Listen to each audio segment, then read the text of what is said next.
اب میں دعوت درس حدیث دیتا ہوں اپنے استاذ محترم، ہمارے کراچی سے تشریف لائے مہمان، شیخ العرب والعجم، شیخ العلماء والمدققین، سمتم من سموت الذہبیہ، لؤلؤ من لؤلؤ المضیہ، در من درر البہیہ، الشیخ پروفیسر علامہ عبداللہ ناصر رحمانی صاحب حفظہ اللہ، کہ وہ اپنی مسند وہ مائک پر تشریف لائیں اور بالخصوص طلبہ حدیث کو اور بالعموم ہم سب کو اپنے نہایت ہی شاندار انداز میں درس حدیث سے مستفیض فرمائیں۔ ان الحمد لله نحمده ونستعينه ونستغفره ونعوذ بالله من شرور انفسنا وسيئات اعمالنا، من يهده الله فلا مضل له ومن يضلله فلا هادي له، واشهد ان لا اله الا الله وحده لا شريك له، واشهد ان محمدا عبده ورسوله. يا ايها الذين امنوا اتقوا الله حق تقاته ولا تموتن إلا وأنتم مسلمون. يا أيها الناس اتقوا ربكم الذي خلقكم من نفس واحدة وخلق منها زوجها وبث منهما رجالا كثيرا ونساء، واتقوا الله الذي تساءلون به والأرحام إن الله كان عليكم رقيبا. يا أيها الذين آمنوا اتقوا الله وقولوا قولا سديدا يصلح لكم أعمالكم ويغفر لكم ذنوبكم، ومن يطع الله ورسوله فقد فاز فوزا عظيما. اللهم صل على محمد وعلى آل محمد كما صليت على إبراهيم وعلى آل إبراهيم إنك حميد مجيد. اللهم بارك على محمد وعلى آل محمد كما باركت على إبراهيم وعلى آل إبراهيم إنك حميد مجيد. أما بعد، فقد حدثنا شيخنا وأستاذنا جامع المعقول والمنقول الشيخ حاكم علي الدهلوي رحمه الله تعالى، قال حدثنا الشيخ شارح المشكاة عبيد الله الرحماني رحمه الله تعالى، قال حدثنا الشيخ أحمد الله پرتاب گری رحمه الله تعالى، قال حدثنا شيخ الكل في الكل السيد نذير حسين محدث الدهلوي رحمه الله تعالى. والسند بعد شيخ الكل معروف في الكتب، وكما أفادنا قبل قليل هذا الطالب الذكي حفظه الله تعالى إلى أمير المؤمنين وسيد المحدثين الفقهاء الإمام محمد بن إسماعيل البخاري رحمه الله تعالى، قال: باب قول الله تعالى: ونضع الموازين القسط ليوم القيامة وأن أعمال بني آدم وقولهم يوزن. قال مجاهد: القسطاس العدل بالرومية، ويقال القسط مصدر المقسط وهو العادل، وأما القاسط فهو الجائر.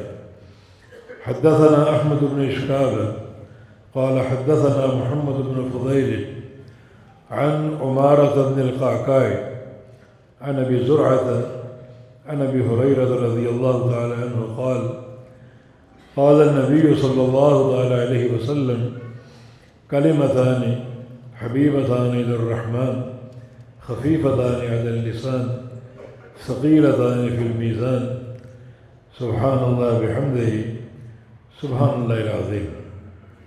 فضیلت معاب اور عزت معاب حضرت الامیر حفظہ اللہ تعالیٰ کے ایک انتہائی جامع اور پرمغز خطاب کے بعد میرا کچھ عرض کرنا بالخصوص امام بخاری رحمہ اللہ کے حوالے سے یہ ایک تکرار بے فائدہ ہوگا، اور میری بھی ہمت نہیں بن رہی کہ میں حضرت الامیر کی موجودگی میں کچھ گزارشات پیش کروں۔ البتہ نیت کر رہا ہوں جیسے ایک طالب اپنے شیخ کو سبق سناتا ہے تو سبق سنانے کی نیت کر رہا ہوں۔ اللہ تعالیٰ مجھے توفیق دے استقامت کی۔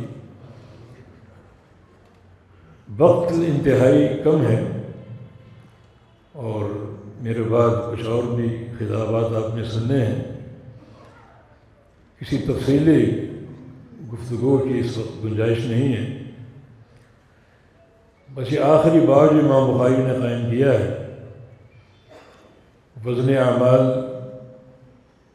جس کا موضوع ہے قرآن کی ایک آیت پر، باب قول اللہ تعالی ونضع الموازین القسط لیوم القیامہ، ہم قیامت کے حساب کے لیے عدل کا میزان قائم کریں گے۔ یہ بڑا ایک گمبھیر مرحلہ ہے جو قیامت کے دن پیش آئے گا اور سب کو اس کا سامنا کرنا پڑے گا۔ اس کی خطورت کی دلیل ایک حدیث جس کو امام منذری رحمہ اللہ الترغیب و ترہیب میں لائے اور شیخ البانی نے اس کو صحیح کہا کہ جناب انس مالک رضی اللہ عنہ نے نبی علیہ السلام سے ایک خواہش ظاہر کی،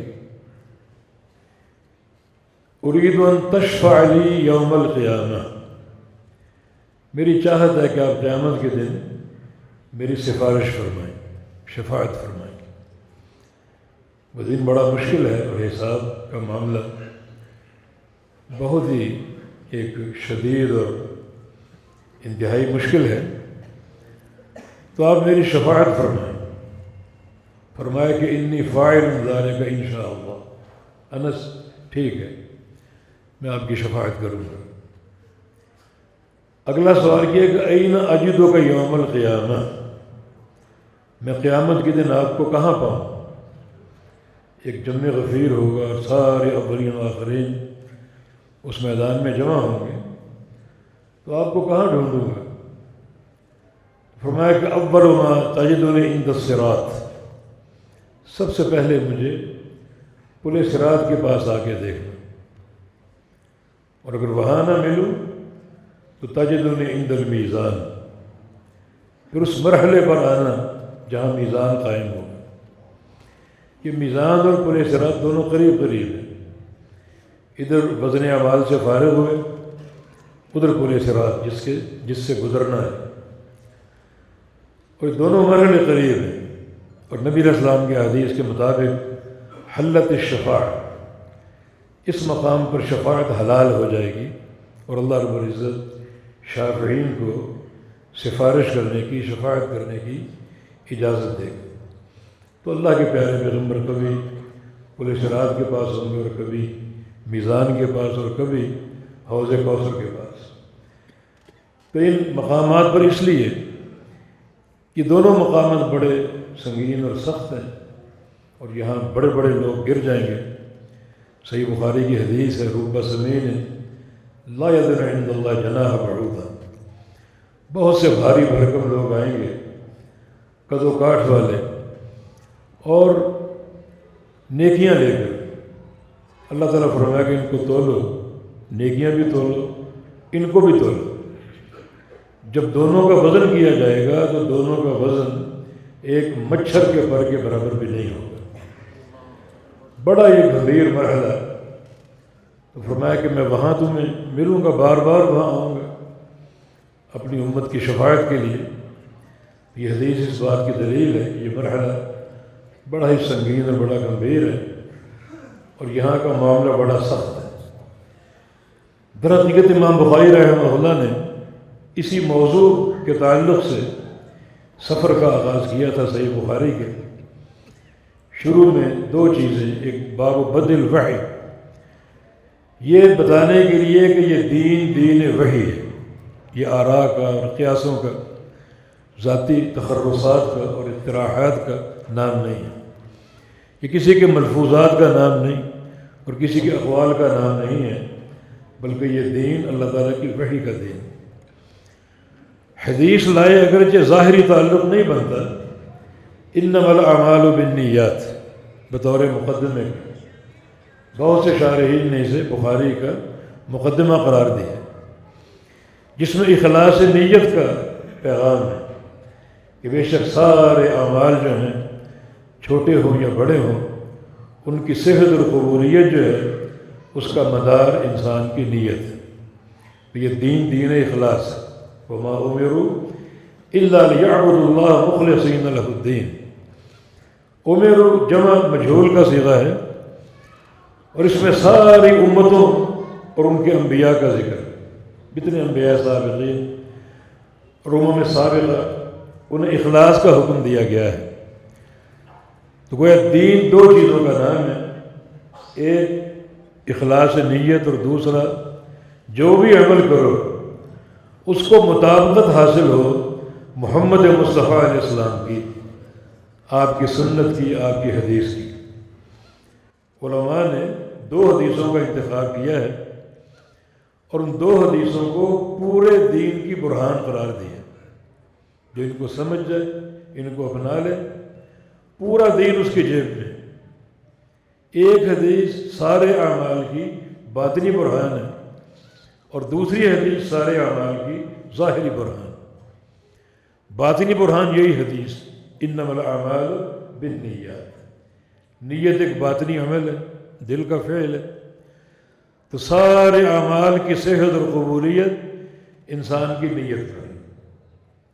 یہ باطنی برہان ہر عمل کے لیے۔ الاعمال ویسے جمع کا صیغہ ہے، الف لام بھی اس میں استغراقی، سارے اعمال، کوئی عمل نیت سے خالی نہیں ہے۔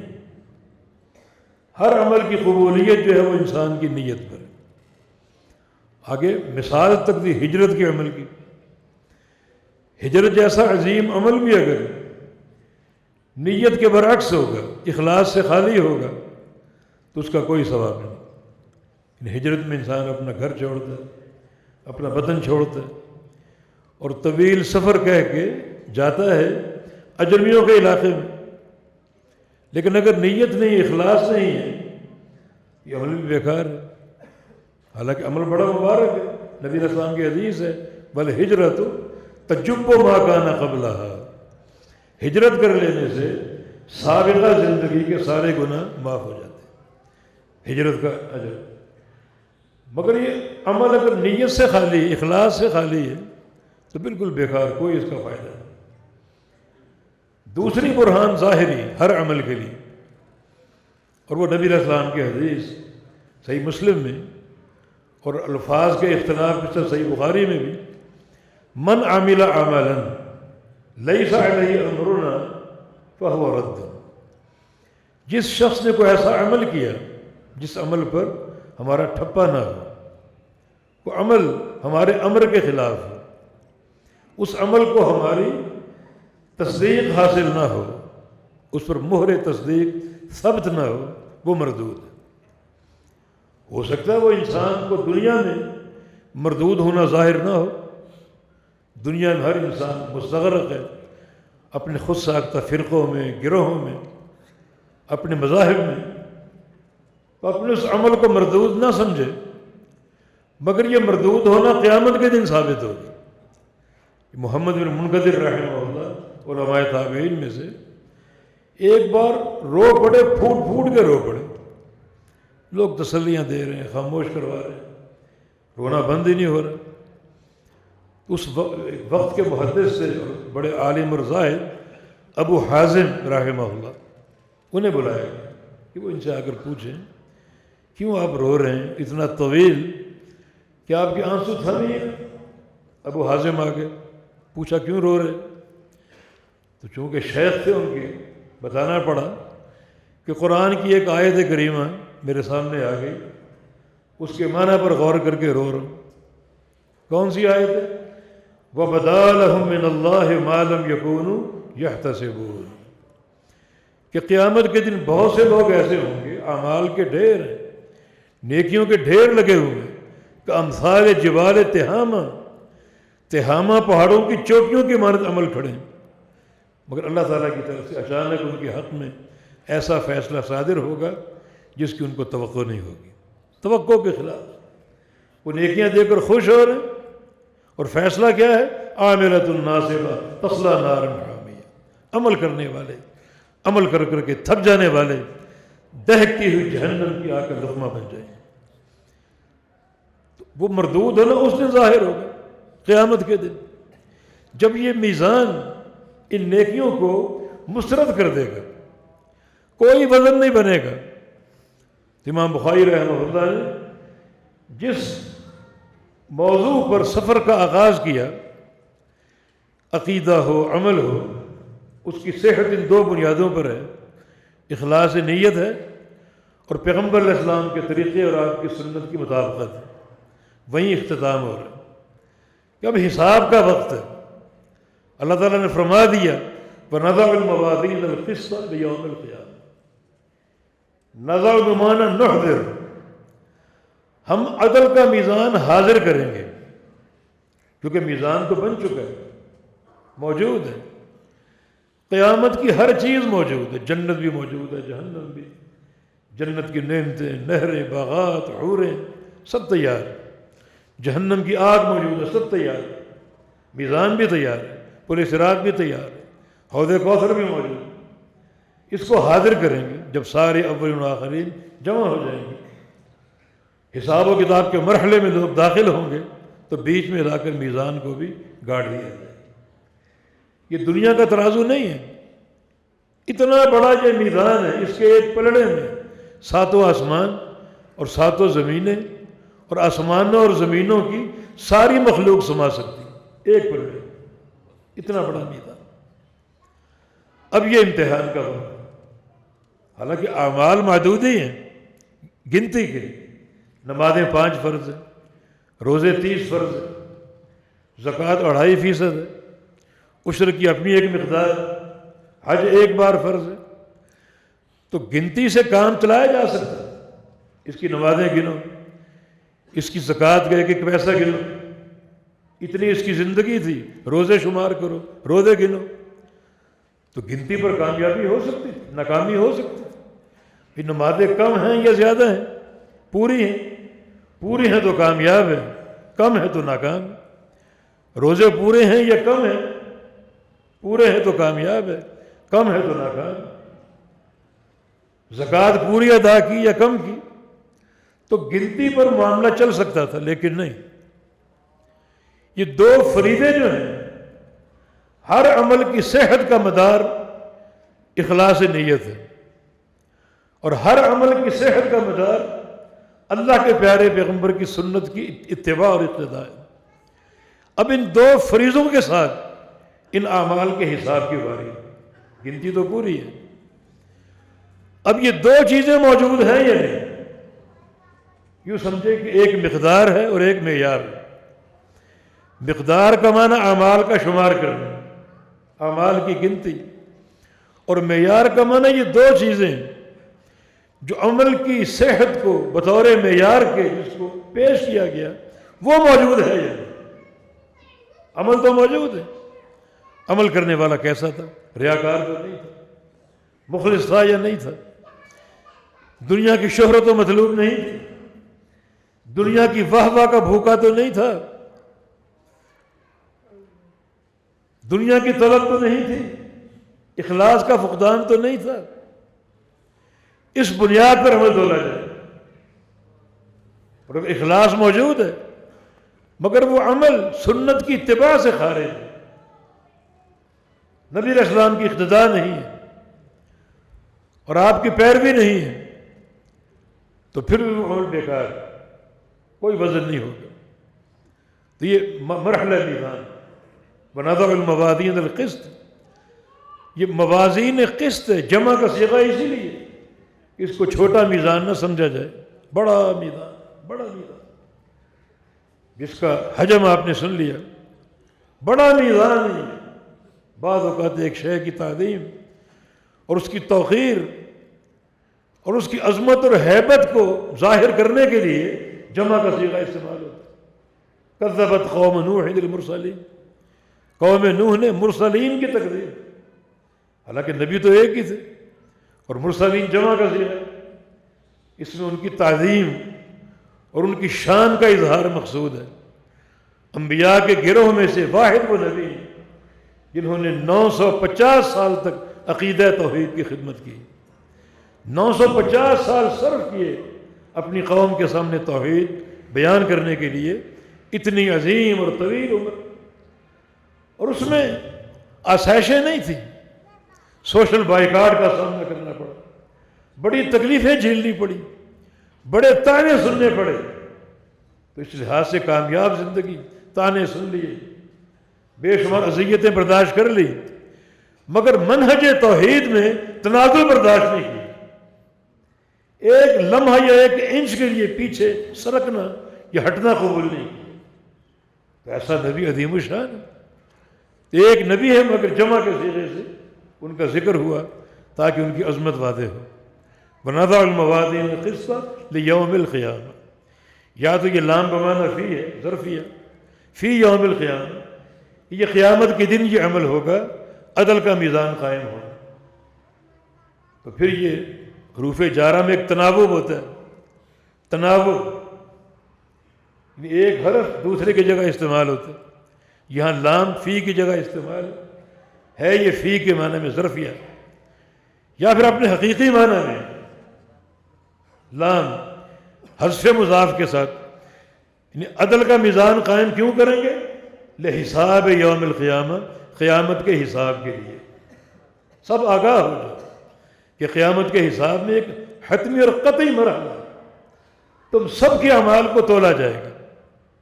تو پھر یہ سبق لے کر اٹھو، یہ سبق لے کر اٹھو کہ وزن اعمال جو ہے، یہ مرحلہ جو ہے، یہاں کامیابی کے لیے ضروری ہے ہمارا ہر عمل ان دو بنیادوں پر قائم ہو، ایک اخلاص نیت اور دوسرا محمد مصطفیٰ علیہ السلام کی سنت کی اقتداء۔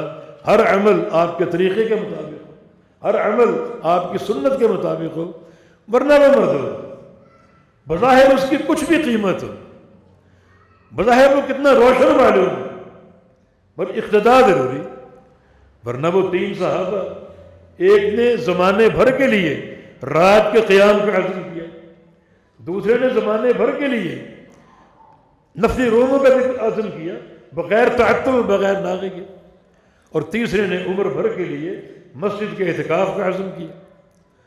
عمل بظاہر بڑا بھاری، مگر جب پیارے پیغمبر نے سنا تو آپ کا غصہ چہرے پر واضح ہوا، احمر وجہ النبی صلی اللہ علیہ وسلم کأنما فقع علی وجہی حب الرمان، اتنا غصے سے سرخ ہو گیا آپ کا چہرہ، جیسے سرخ انار آپ کے چہرے پر نچوڑ دیا گیا۔ پھر آپ نے ان کو بلا لیا، بلا کر تنبیہ فرمائی، میرا طریقہ نہیں جانتے، میری سنت نہیں جانتے، میں رات کو سوتا بھی ہوں اور جاگتا بھی ہوں، نفلی روزے کبھی رکھتا ہوں اور کبھی ناغا کرتا ہوں، اور گھر بار ہے میرا، کچھ وقت گھر کے لیے، کچھ وقت مسجد کے لیے۔ اور آپ نے صاف فرما دیا، من رغب عن سنتی فلیس منی، اگر میرے طریقے سے اعراض کرو گے، منہ پھیرو گے، تو میری امت سے، دین سے خارج ہو۔ عزم آدمی کتنا عظیم، رات بھر کا قیام، عمر بھر کے، زمانے بھر کے روزے، عمر بھر کے، عمل کتنا عظیم ہے، لیکن چونکہ سنت کی مہر نہیں، سنت کی تصدیق ثبت نہیں ہے، عمل بیکار۔ عمل کرنے والے کون تھے؟ صحابہ، جو ایک کھجور خرچ کر دیں، ایک پاؤ کھجور، ہم سونے کا پہاڑ خرچ کر دیں، انہیں زیادہ اجر ملے گا، اتنا فرق۔ لیکن یہی عمل اگر سنت کے خلاف ہوگا تو صحابی ہو یا کوئی بھی ہو، اس کا عمل مردود ہوگا، بالکل بے فائدہ۔ یہ مرحلہ میزان، اس کی طرف توجہ دینا ضروری ہے، یہ لازمی مرحلہ اخروی حساب۔ وَأَنَّ أَعْمَالَ بَنِي آدَمَ وَقَوْلَهُمْ يُوزَنُ، ایک نسخے میں وَأَنَّ أَعْمَالَ بَنِي آدَمَ وَأَقْوَالَهُمْ تُوزَنُ، وَأَقْوَالَهُمْ تُوزَنُ، یعنی اعمال اور اقوال، اعمال اور اقوال ہو تو معنی واضح ہے، بنو آدم کے اعمال بھی تولے جائیں گے، اقوال بھی تولے جائیں گے۔ جو زبان کی گفتار ہے، زبان کے بول ہیں، وہ اللہ کا ذکر کر لو، یا غیبت کر لو، ابھی شیخ بیان فرما رہے ہیں، یا کسی کو گالی گلوچ دے دو، سب و شتم کر لو، ہر زبان کے بول کو تولا جائے. اور اگر قولہم ہو، ان اعمال جمع اور قول واحد، اس کی تعویل بعض محدثین نے اس کو مصدر بنایا، مصدر قال یقول قولا، مصدر ہے. اس امام بخاری رحمہ اللہ نے اس موقف کی طرف اشارہ کیا ہے جس موقف کے تعلق سے آپ کے دور میں بڑا اختلاف تھا. اس اختلاف کی تفصیلات کا وقت نہیں ہے. امام بخاری کو ایک قضیے میں الجھایا گیا، پھنسایا گیا، اور سوال اس طرح کیا گیا کہ ما تقول فی لفظک بالقرآن، یہ نہیں کہا ما تقول فی القرآن، ورنہ جواب تو آسان تھا، القرآن و کلام اللہ، لیکن ما تقول فی لفظک بالقرآن، فرمایا کہ لفظی بالقرآن مخلوق، کیونکہ لفظی میرا عمل ہے، پڑھنا میرا عمل ہے، اور قرآن اللہ کا کلام، قرآن کلام الرحمن ہے، پڑھنا میرا عمل. نطق اور منطوق کا فرق کرو، قول اور مقول کا فرق کرو، قراء اور مقروء کا فرق کرو. قراء میرا عمل ہے، نطق میرا عمل ہے، قول میرا عمل ہے، اور مقول منطوق کلام الرحمن، تلاوت میرا عمل ہے، مطلوب کلام الرحمن. پوچھا یہ نہیں کیا کہ قرآن کے بارے میں کیا کی رائے ہے، پوچھا یہ گیا کہ لفظوں کا بالقرآن، آپ کا قرآن پڑھنا. علماء تو جانتے تھے، لیکن جو عامت الناس اس گہرائی میں وہ نہیں جا سکے. امام احمد حنبل کا قول ہے جو یہ کہے لفظ بالقرآن مخلوق وہ جہمی، وہ جہمی. اس لیے نہیں کہ امام بخاری کی مخالفت کر رہے ہیں، اس لیے کہ یہ لفظ ایسا ہے جو عامت الناس کو دھوکہ دے سکتا ہے. سدے بات کے لیے میں سیدھا کہو القرآن کلام اللہ، یہ لفظ بالقرآن مخلوق، اس طرح کی بات اگر کرنا شاید عالم سمجھ جائے مگر جہال نہ سمجھ پائیں، اور ان کا نظریہ قرآن کے بارے میں تبدیل ہو جائے. تو اس لیے اعمال بنی آدم وقولہم یوزن، ان کے عمل تولے جائیں گے، اور ان کا بات کہنا کیوں تولا جائے گا کہ بندے کا عمل. یہ خلق و فائدہ عباد بخاری کی کتاب، اس کو پڑھیں، اس میں اس مسئلے کو بڑا روشن اور آشکارا کیا گیا. اس وقت تفصیل کے بالکل بدل. آگے امام مجاہد کا وَيُقَالُ الْقِسْطُ مصدر المقسط فهو العادل وَأَمَّا الْقَاسِطُ فَهُوَ الْجَاهِلُ. یہ لغت کا ایک مسئلہ ہے. امام بخاری اس کو حل کر، لغوی بہت بڑے تھے امام بخاری، محدث بھی تھے، فقیہ بھی تھے، اور لغت کے بھی امام تھے. تو یہ ایک گہرا مسئلہ لغت کے حوالے سے اس کو بھی آپ حل کر گئے. یعنی قسط اور اقساط کے فرق، دونوں کا مادہ ایک ہے، قاف سین تو ہے، لیکن قسط بمعنی ظلم اور مقسط بمعنی عادل. قاسط یقسط قسطا بمعنی ظلم، اقسط اقساطا بمعنی عدل. حالانکہ مادہ ایک ہے، قاف سین تو مادہ ایک.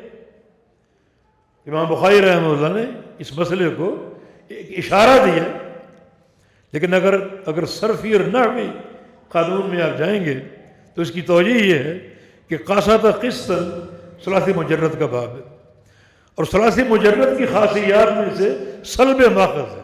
جو باب ہے اس کے ماخذ کو سلب کرنا، یعنی قاسط قسطا بمعنی سالب قسطہ، سالب حصتہ، اور یہ ظلم ہے.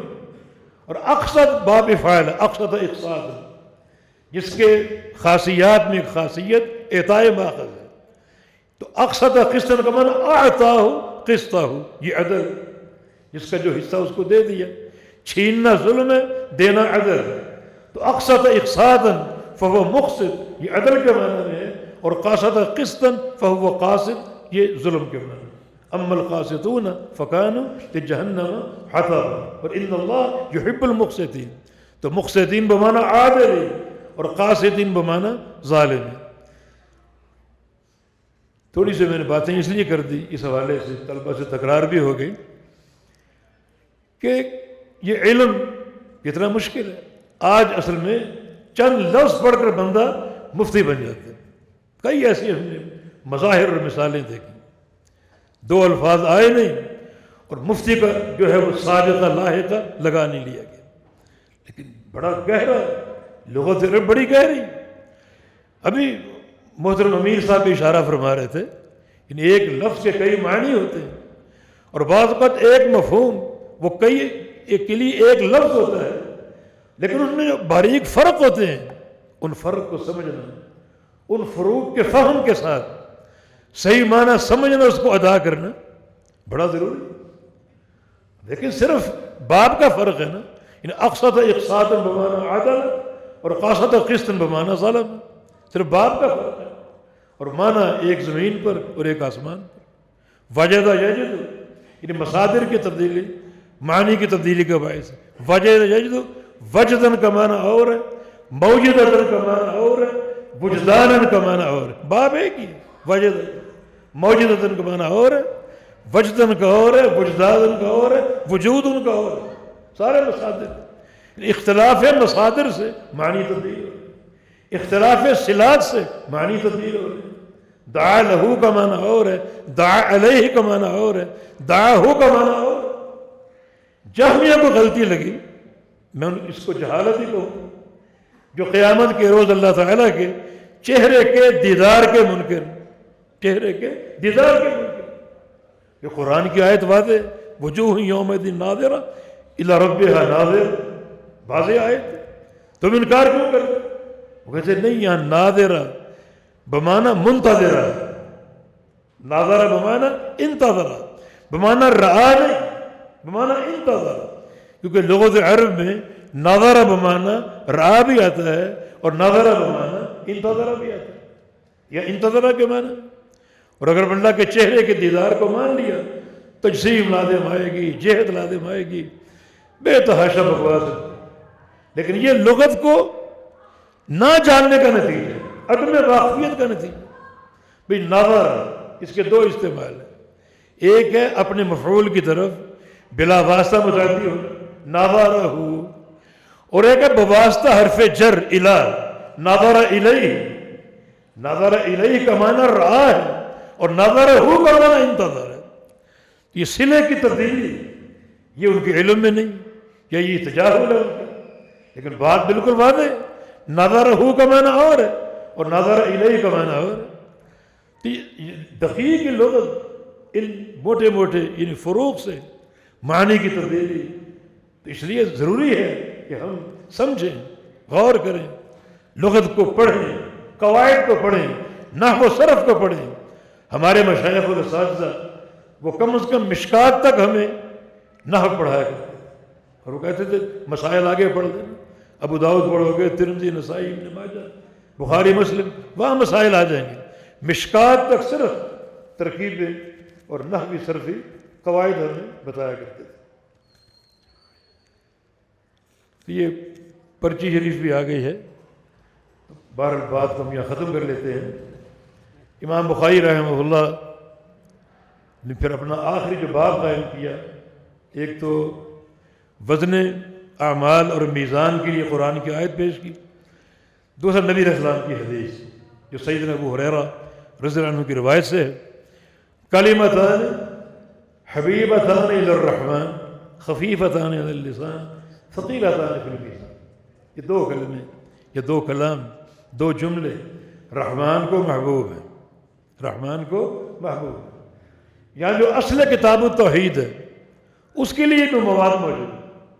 یہ حبیبتان الی الرحمن، اس میں خالق کائنات کی دو صفات. حبیبتان کا معنی اللہ محبت کرتا ہے، اور الی الرحمن اللہ تعالیٰ صفت رحمت سے متصف ہے. جو ہمارا عقیدہ نظریہ صحابہ کا، سلف صالحین کا، اللہ تعالیٰ محبت بھی کرتا ہے اور اللہ تعالیٰ رحمت بھی فرماتا ہے. جہمیہ تو اس کا منکر ہیں، اس کے ان الفاظ کے منکر. معتزلہ الفاظ کو مانتے ہیں مگر ان کو معنی سے خالی قرار دیتے ہیں. کہتے ہیں رحمان بدون رحمہ، بلا رحمہ، عزیز بلا عزہ، سمیع بلا سمع، بصیر بلا بصر. پتہ نہیں کیا ان کا مذہب. اور جو بعد میں پائے ماتریدیہ، اشاعرہ، انہوں نے الفاظ کو مانا، معنی کو مانا، مگر معنی میں منمانی کی تعویلیں کی. اب یہ رحمان اور محبت، رحیم، رحمت اور محبت، یہ دونوں، ان دونوں میں تعویلیں کی انہوں نے. اگر رحمت کو مان لیں، رحمت مخلوق بھی کرتی ہے، محبت کو مان لیں، محبت مخلوق بھی کرتی ہے، تو پھر تشبیہ لازم آئے گی۔ اور لیس کمثلہ شیء، یہ تشبیہ تو تب بنے، تشبیہ تو تب بنے جب یہ کہا جائے کہ مخلوق کا محبت کرنا رحمان جیسا ہے، رحمان کا محبت کرنا مخلوق جیسا ہے، رحمان کا رحمت کرنا مخلوق جیسا ہے۔ نہیں، جب عقیدہ یہ ہے تمام صفات میں کہ مخلوق رحمت کرتی ہے، محبت کرتی ہے جیسے مخلوق کے لائق، رحمان محبت کرتا ہے اور رحمت فرماتا ہے جیسے اس خالق، اس رحمان کے لائق، تو تشبیہ کہاں بنے؟ لیس کمثلہ شیء۔ ساری صفات میں اس طرح کہا جائے گا۔ صفت ید ثابت ہے، معنی ہاتھ، ہمارا ایمان اللہ کا ہاتھ حق ہے، دو ہاتھ ہیں ثابت ہے ہمارا ایمان، یہ تشبیہ لازم آئے گی۔ ہاتھ مخلوق کے بھی، مخلوق کی تشبیہ کیسے؟ جب یہ کہا جائے مخلوق کا ہاتھ کیسا ہے جیسے مخلوق کے لائق، خالق کا جیسے خالق کے لائق، تشبیہ کہاں بنے گی؟ تشبیہ تو مخلوقات کے بیچ میں نہیں ہے، یعنی ہاتھی کا ہاتھ اور چونٹی کا ہاتھ برابر، اب تشبیہ دیں گے اس کو، جیسا ہاتھی کے لائق ہے ویسا ہاتھی کا ہاتھ ہے، جیسا چونٹی کے لائق ہے ویسے چونٹی کا ہاتھ ہے۔ یہ بتی چل رہی ہے یہ بھی مخلوق ہے، اوپر سورج چمک رہا ہے وہ بھی مخلوق ہے، دونوں کا نور برابر، جیسا جس کے لائق ہے ویسا، تو تشبیہ نہیں بنتی بالکل، یہ قول غلط ہے۔ امام بخاری رحمہ اللہ نے اس بات صفات میں بھی، جو کتاب التوحید کا مستقل موضوع، کتاب التوحید کا موضوع توحید الوہیت نہیں ہے، توحید ربوبیت نہیں ہے، بلکہ توحید اسماء و صفات، تو یہ جملہ اللہ تعالیٰ کے دو صفات کو ثابت کر رہا ہے، ایک اس کا محبت فرمانا، دوسرا رحمان، رحمان کے اندر صفت رحمت موجود ہے، ہمارا اس پر ایمان۔ زبان پر یہ ہلکے ہیں دو کلمات، ہلکے کا معنی ایک آپ کو ترغیب دے گی، جب ہلکے ہیں تو بار بار پڑھو، کثرت سے پڑھو، اور پھر ہلکے ہونے میں ایک تنبیہ اور بھی ہے، بچوں کی زبان چھوٹی ہوتی ہے، ہلکی ہوتی ہے، تو ان کی تربیت کا آغاز ان کلمات سے کرو، بھاری الفاظ ان کی زبان اٹھا نہیں سکتی، ہلکے الفاظ ان کو سکھاؤ، یاد کرو، یہ الفاظ ہلکے ہیں جلدی ان کو یاد ہو جائیں گے، یہ بھی اس میں تنبیہ ہے۔ اور ثقیلتان فی المیزان، یہ دو کلمے اللہ کے میزان میں بھاری ہوں گے، ثقیلتان سے فی المیزان سے میزان ثابت ہوا، اور ثقیلتان سے وزن اعمال ثابت ہوا، جب تولیں گے تو وزن ہوگا، تو ثقیلتان سے وزن اعمال کا ثبوت ہے، اور فی المیزان سے میزان کا ثبوت، تو یہ میزان قائم ہوگا، ان اعمال کو تولا جائے گا۔ اور خاص طور پر یہ دو کلمات سبحان اللہ وبحمدہ، سبحان اللہ العظیم، ایک اللہ کی تسبیح ہے، ایک اللہ کی تحمید ہے، دونوں کو خوب توجہ سے سیکھو اور یاد کرو۔ تسبیح یہ کلمہ تنزیہ ہے، رحمان کا پاک ہونا ہر شریک سے، اور حمد کلمہ اثبات ہے، رحمان تمام کمالات کا مستحق ہے، جس کی بنا پر وہ ہر طرح کی حمد کا مستحق ہے۔ تو تسبیح اور تحمید میں اثبات ہے، توحید کا اثبات، اور سبحان میں نفی، شرک کی نفی، ثابت کیا ہو رہا ہے؟ اللہ کے میزان میں توحید کو بھی تولا جائے گا، اس بات کو، اور نفی کو بھی تولا جائے گا۔ جس شد و مد کے ساتھ توحید سے محبت کرو، اسی شد و مد کے ساتھ شرک سے نفرت کرو، تاکہ اس محبت کو بھی تولا جائے اور اس نفرت کو بھی تولا جائے، دونوں کا مطلب۔ یہ حدیث صریح بڑے ثقیل، اور یہ دو کلمات نبی علیہ السلام کی حدیث ہے، ان من اجلال اللہ، اللہ کے جلال کو اگر ماننا ہے تو اس میں التسبیح بالتحمید بالتحلیل، سبحان اللہ، الحمدللہ اور لا الہ الا اللہ، ان کو ماننا، ان کو سمجھنا، ان کا اقرار کرنا، ان کا اعتراف کرنا، اللہ کے جلال کو ماننے کے مطابق، اللہ کے جلال کو۔ اور فرمایا کہ یہ کلمات ینعطفن حوض العرش، سیدھے عرش پر جائیں گے اور اللہ کے عرش کا طواف شروع کر دیں گے۔ لہن دبی کدبی النحل، ان کلمات سے آواز گونجے گی، جیسے مکھیاں بے تحاشا ہوں، بنبناہٹ سنائی دیتی ہے، اس طرح کی آواز گونجے گی۔ یذکرن بصاحبہا، اور جس شخص نے یہ کلمات پڑھے ہوں گے اور اوپر کو گئے ہیں، اس شخص کا نام لے کر ان کلمات کا ذکر کیا جائے گا۔ عزیز بچوں کے لیے ایک نصیحت، امام بخاری کے شیخ عاصم النبیل رحمہ اللہ، ان کا قول، نبیل تھے نام کے، اور نبیل تھے وہ اپنے فہم اور ذہن کے اعتبار سے بھی، ان کا ایک قول ہے، من طلب هذا الحدیث فقد طلب اعدل الامور، جو بھی اس حدیث کا طالب ہو وہ یقین کر لے کہ وہ سب سے اعلیٰ شے کا طالب ہے. فعلیہ یکون خیر الناس، اس پر یہ فرض ہے کہ وہ سب سے اعلیٰ بن جائے اور سب سے بہترین بن جائے، عقیدے میں، عمل میں، تصرفات میں، اٹھنے بیٹھنے میں، کھانے پینے میں، چلنے پھرنے میں سب سے اعلیٰ اور خیر ہو جائے. مانا اس کے تمام تصرفات میں خوشبو آئے محمد مصطفیٰ علیہ السلام کی سنت کی اور آپ کی حدیث کی. وآخر دعوانا الحمد للہ رب العالمین.